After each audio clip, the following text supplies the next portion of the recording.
Hey all, it's John, the Lab Freezer Guru, and I've got a really amazing story of how you can maximize your storage capacity actually by over 50%. In fact, we doubled it here. We more than doubled it. So let's get into this, and I'll show you how this is done because I think a lot of you out there could do this yourselves as well. And I mean, if you've got a freezer which is now full up, and you have to buy another one which is what 10 grand, 20 grand, and just to fit more samples in. But actually, we can double the storage capacity in your current freezer. Not to mention now it's more full, it's going to run more efficiently, so you're going to cut down your energy costs, save all that money from your budget. This is phenomenal.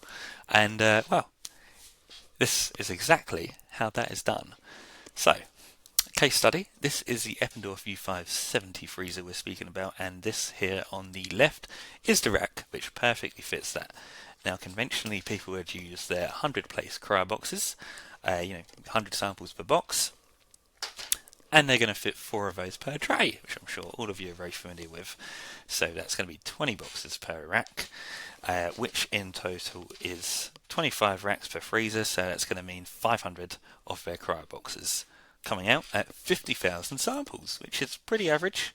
It's not the biggest freezer of them all, but yeah, it's whereabouts a minus 80 freezer should be for storage capacity on samples. Now, we'll go over to LVL Technologies, which make these small boxes, but the key thing here is its depth is less, but the width is the same.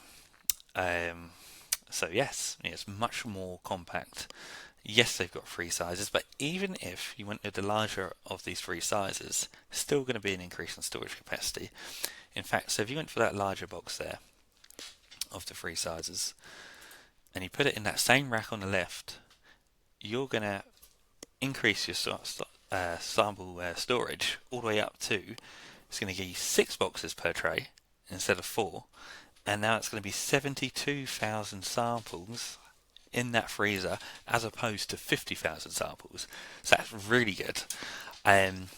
But let's just say the actual vials you're putting in there, you can actually decrease the size of, which is the first thing you should always look at when storing your sample. Not what box can it go in, but actually what vial can it go in, because the smaller the vial, it's going to have a massive increase in storage capacity, and it's going to help set you up for the future.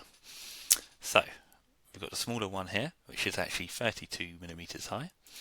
And what we've done, instead of them buying whole new racks, because how inconvenient would that be? Just buy whole new racks for your freezer, and what's going to happen to the last ones? Just get wasted. Well, what we've done, what you're looking at on the right hand side here, is actually the exact same rack. We just knocked all of the 4 trays out of it and put them back in. But instead of it being 58 millimeters between here, it's now 38.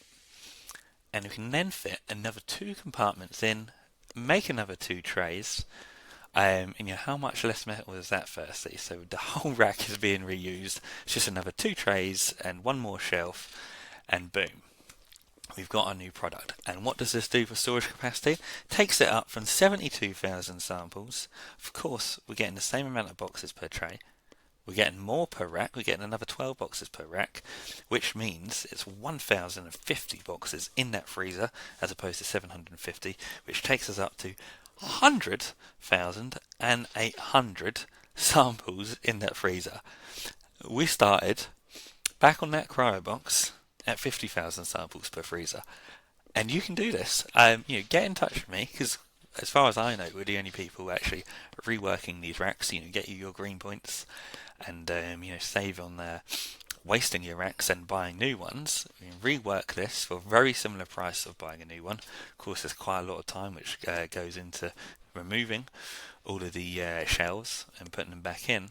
But this is going to be a massive cost-saving exercise, as well as an environmental exercise. So any questions at all, and if you liked my video, I hope you did. I hope you care about the environment as much as I did, and I'm sure we can help make an impact financially for you all as well.